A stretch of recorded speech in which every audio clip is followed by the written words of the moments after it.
Welcome to Revolution Against Evolution. I'm your host, Doug Sharp. I'm your co-host, Rich Gear, here as well. And I'm kind of excited. We haven't talked about this for quite a while, Doug, and this is really your bailiwick. You shine in this area, and I'm kind of, this is a great presentation, folks out there, about creating artificial life. And really, Doug, you just want to take it away. What's the title of the show? What do you actually want to call it? Tale of a Snail or something else? The title of the show is Assignment, Create Artificial Life. I know, I still like Tale of the Snail. That's okay. This is good. Yeah. Well, we're going to talk about the Tale of the Snail in this particular presentation. But if you want to go onto our website and search for quantifying the left-handed amino acid dilemma, the Tale of the Snail, and find that article on our website, you can go into that and see all of my derivations that I did to do that. And Rich, do you remember when we did this particular show? We did this with Carl Baugh in Dallas a number of years ago. I think it was in remember that 2009. And I also remember you presented it in South Africa a few times. So yeah, and I'm trying to think of all the places we have presented, and it's still a great object lesson. I think it's just a neat story, you know. But it's more than a story. It actually shows really the impossibility of life evolving or being created or coming to pass by pure chance. I think it's a real great illustration. So why don't we start out, Doug? Why don't you start out with the stuff that, go right into it. I think. Okay, here is the assignment. You are the engineer, and we were going to ask you, are you up to the task? And so here's the assignment. You're going to go to the moon or some other place that's devoid of any life and create life from the chemicals you find there, or you can take with you, okay? You have an unlimited budget, unlimited time, unlimited manpower. And so you're going to take, now here's what you're going to need in order to create life. You need the right materials of the right kind in the right place at the right time, in the right environment at the right quantity, and the right concentration in the right order, in the right staying power. And it's got to stick when you get done with it. So you can't have it deteriorate. So this is some constraints upon our project here to create life. And so I contemplated this quite a number of years ago when I was going into college, and I was just in high school when I was fascinated with the Miller-Urey experiment. And Doug, these are not just arbitrary criteria here. These are things that you've come up with and other people as well, based on the life that we see now, based on things that we see. These are really criteria that you'd have to have for what we see to be. So anyway. Yeah, here's a link to a website that talks about the Miller-Urey experiment. And this is the task that you're going to have to do is to, we're only going to take one little piece of the puzzle of creating life in the test tube. And I have here examples of the 20 different amino acids. This is alanine. Alanine, you can see there is a hydrogen, carbon. There's 3 hydrogens. There's the nitrogen is behind this. So, and then this is a carbon and a hydrogen, hydrogen, hydrogen. These are 2 oxygens and a carbon behind that. So this shows basically the 3-dimensional shape. And so this is an amino acid. This is the amine group, AMINE, and this is the acid part, the carbon and 2 oxygens. And so this is positively charged, this is negatively charged. And so you actually have what's called the Zwitter ion, which means that you have a positive and a negative pole to it. It's sort of like a magnet in the way it works. This is arginine, and arginine is a little bit more complicated, but you can see it has that still amino acid backbone. This is the amino acid part of it is what really makes it work. And if you have a amine group and the acid group, they react together to form a bond, a chemical bond between the next one in line. So it forms a growing chain. Okay, you have an aspartic acid. Now this is still got the amine group here and the acid group here, but then it has these side chains. Now it's these side chains that give some chemical activity to a protein when it joins together. Okay. And in this case, the side chain shows another acid part here. There's actually a double acid on this. So you have aspartic acid. And cysteine has a sulfur molecule. Now we're going to come back to the sulfur here in our discussion here, because in a previous show, our friend Derek Marshall pointed out that in the original Miller-Urey experiment, it didn't account for the sulfur in the amino acids, and so this particular amino acid wasn't formed, and so they devised another experiment which included sulfur. And so here's another one, glutamine, that has another amine group down here, another oxygen group. So there's glutamine and glutamic acid. And so you have another acid on the other end. Glycine. Now the glycine is the only one that has a characteristic of being symmetric. The other amino acids have an asymmetrical conformation, and the life only uses the left-handed conformation of these. And so we have to explain the origin of left-handed and right-handed amino acids. But glycine is an exception because it's so simple. Here's histidine. Here's isoleucine. Here's leucine. Lysine. Methionine. Here's another sulfur compound. Phenylalanine. Now this has a ring structure with it.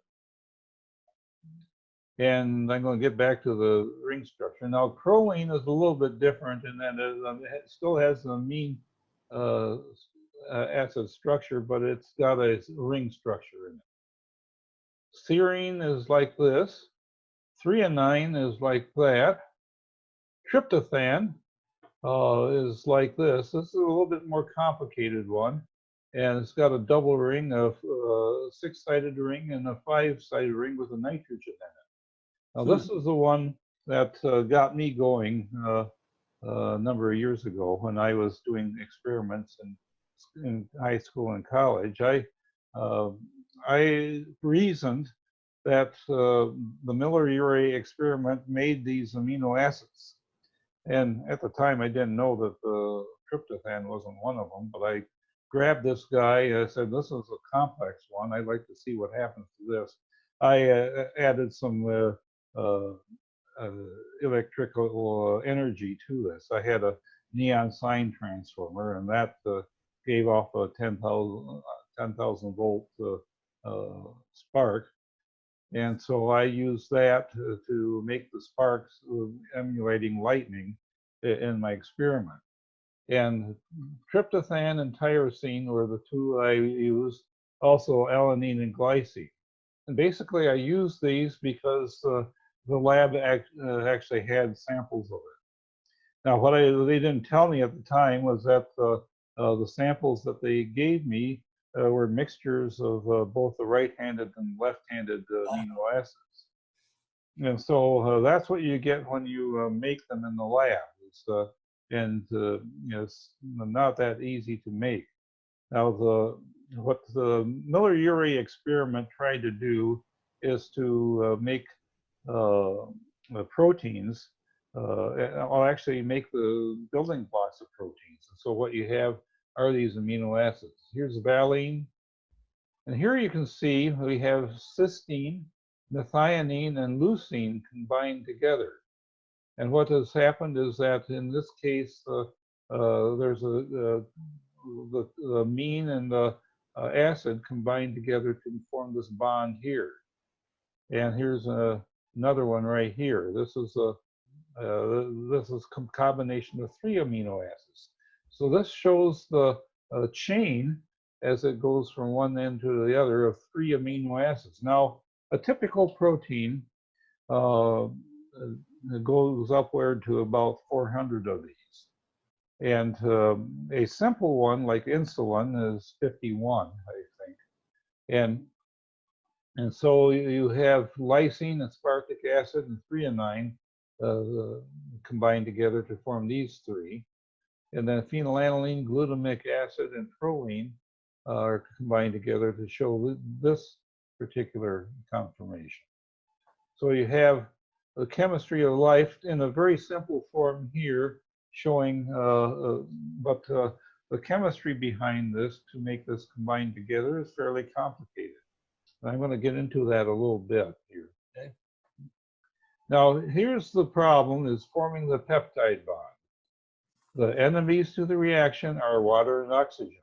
Yeah, the very things that living things always need, right, Doug? Now, here's what happens is here's the bond, and you had a water molecule from the amine and a OH from the acid part, and that combined together to form this bond here. So you had to extract water out of it, and when you have something in solution, that doesn't work very well. And so you have to have a dry environment or some sort of a place where this could happen outside of water. And yet, when you get an entire protein together, the only way that the protein can actually catalyze anything is to have it in water. Yeah, that's what we were saying. This is a dilemma here, and so we're going to sort of ignore that for a minute and give them that and say, well, that's only a problem if you want to deal with it. Okay, so we have reagents to make amino acids, which are all the chemistry that you have to have. The hydrogen gas, the methane, ammonia, water vapor, I think is what was used in the Miller-Urey experiment. Then later on, they had the hydrogen sulfide, so they could account for those other 2 amino acids that have sulfur in them. But those reagents, if you have them in the same vicinity as the reagents to make nucleotides, you can't make one or the other, get a mishmash of junk. And so but the Miller-Urey experiment, like I said, in any experiment that you use to artificially create amino acids, it produces both right-handed and left-handed amino acids. The life only uses the left-handed variety. They react the same and they're impossible to isolate. And here's the left-handed amino acid dilemma. Here you see the conformation of the 3-dimensional shape of alanine that's used by life, but the right-handed, the D-alanine, is rejected by life. If you have a protein that has that in it, it isn't going to work. In fact, there's been experiments where they've actually created some artificial peptides or proteins using right-handed amino acids. I think Barry Commoner did this a number of years ago, and inserted it in life, and the living system, I think they had it in the bacteria. It took it apart and extracted all useful amino acids out of it and put it back together the right way. So it really doesn't like it, and so there's something innately intelligent behind this whole scenario here. So here we are, we have the tail of a snail. Now, this is a snail that I found in Hawaii, and I guess they're a real problem. They were brought in from Africa. Here's the job that this particular snail has to do. Is to move the entire Earth to the other side of the universe and back one molecule at a time. Now, what we're going to do is we're going to assume for the moment that the molecule that we're moving is water. So what we've done is we're going to have a race, and we're going to have a protein factory that produces 400 tons of proteins a second. I detailed all of this in a article that I wrote, and it's on my website that I quantified it. And so what I did was I used the numbers here that Dr. James Coppage came up with in his book, Evolution Possible or Impossible. And he said that in order for a protein of average length protein be formed with say 400 amino acids long by chance with all left-handed amino acids, it's like flipping a coin 400 times and getting heads each time. And the problem with probability of that happening is 1 chance out of 10 with 123 zeros after. You figure out the number of molecules that you have. There's in a quantity of 1 mole. A mole is 6.022 times 10 to the 23 proteins. And so, so you take the volume of the Earth. The volume of the Earth is 10 to the 21st cubic meters, or 10 to 27 milliliters, and we're presuming the Earth is entirely water here. It's to simplify our calculations, giving it all the sort of things, all evolution, all the chance of the world. And the edge of the known universe is the most extreme estimate of 20 billion light years. A light year is just then less than 10 trillion kilometers. So the distance a snail has to travel is 3.8 times 10 to the 29th millimeters. So simplify this, make it 10 to the 30th millimeters. Although the snail will travel 10 to the, altogether the snail will travel 10 to the 82nd power millimeters. And there's 31 million seconds in a year. Since he travels 1 millimeter in a million years, it'll take approximately 10 to the 95th seconds for the snail to complete his task. And if our experiment produces 1 mole of protein every second, it still take 10 to the 99th seconds to produce 1 viable protein with all left-handed amino acids. Only when our experiment will catch up with a snail, is when it produces 10,000 moles per second, do we come to the point where we finally produce 1 protein that's usable by life. And so that is our snail problem here. And our snail will have moved the Earth several times before our protein factory has produced a single viable protein with all left-handed amino acids. Now, our protein plant will have filled the entire universe with proteins, none of which are viable. And so let's grant them this point and say that the 400 tons produced in 1 second, 100 viable proteins are formed, a hypothetical minimum to produce life. And these proteins will have to somehow find each other, hook up with the right kind of DNA or RNA and energy supply. And so then we have a problem is now we need DNA and RNA and all the mechanisms to produce life. proteins are needed to produce DNA, but DNA is needed to produce proteins. So guess what? We have a chicken and egg problem.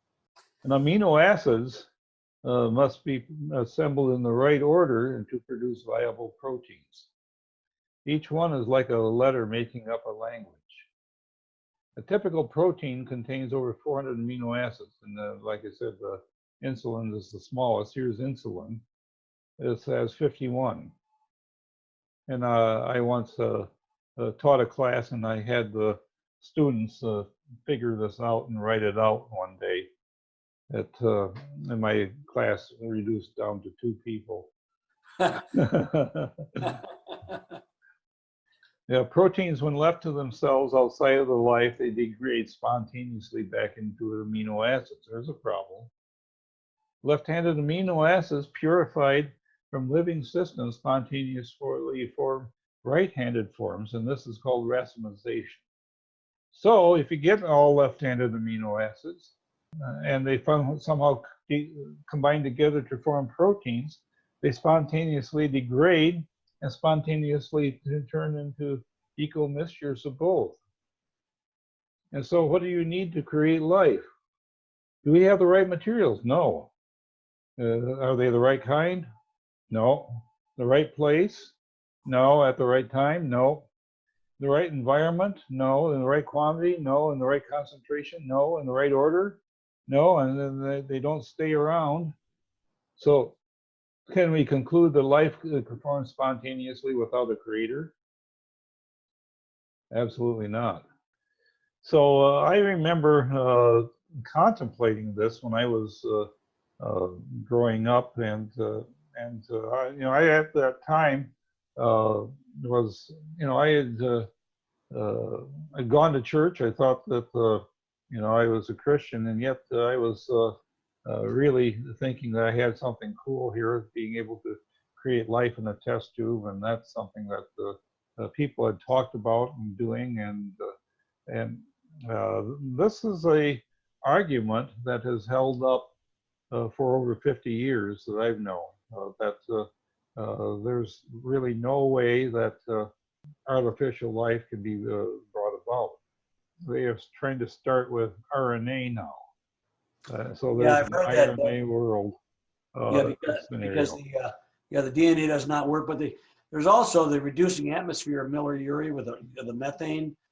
They have a real problem with that because our earliest rocks, according to the evolutionary scenario, was impregnated with oxygen molecules. You know, it's like there's no, it's not methane at all. It's oxygen from the very earliest bedrocks of the planet, of Earth. And so that's a real problem, Doug, to me.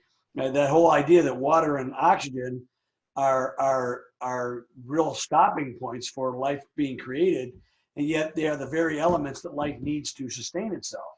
This is a real, you know, contradiction in realities, if you will. You know? Yeah, the problem is that the oxygen is an enemy to the reactions that Miller-Urey proposed. Correct. Now, a little bit about Mr. Miller. Stanley Miller is his name, and Harold Urey was his professor. I think they were at the University of Chicago, but later on they were over at they were in the University of California, San Diego. And I have actually happened to meet up with Stanley Miller in the hallway over there when I was out, and someone was showing me around in UCSD. So that was kind of interesting. The guy says, "Hi, Stanley," you know, and I knew who he was, but I don't know if he's around anymore. But that character is caused a little damage in my mind because he has created an illusion. But if you look into this particular illusion that he has come up with, what he was trying to do is to get this little warm little pond. And here's my warm little pond right behind me. That's actually at Wilderness State Park. But so that little warm little pond it has some algae in it, and it sort of creates an illusion of life coming about. And what I really detest when I see things on the internet or in the news or in the media, talking about anaerobic bacteria being formed at sea vents. And they find these anaerobic bacteria, and so they create this illusion that they have this life coming about spontaneously in an anaerobic environment like at a sea vent. And I can see where they're trying to come up with that, but they've only they really don't. If they knew the chemistry behind it and the problems I just pointed out, they wouldn't say this, and they wouldn't be able to make this assertion. So, Doug, this is bacteria that does not need oxygen, correct? Is that what? That's right, yeah. That's where they come from. That's where they think, okay, see, we don't need oxygen to form life. So what are some of the, I mean, is what you were talking about before, Doug, the criteria that some of all the other elements is what causes problems even with anaerobic bacteria? Is that what you're saying? What? Well, let's take a look at these anaerobic bacteria, because they are in water. Water, by definition, has oxygen in it. Oh, yep.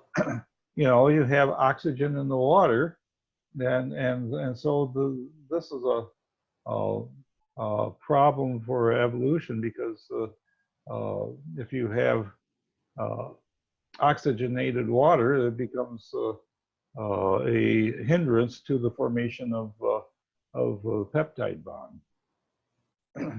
And so how they come up with this idea is in my mind, they're lying because they don't know what they're talking about. And so that's my problem with all of that. So I hope you enjoyed our show, Revolution Against Evolution. We'll see you next time.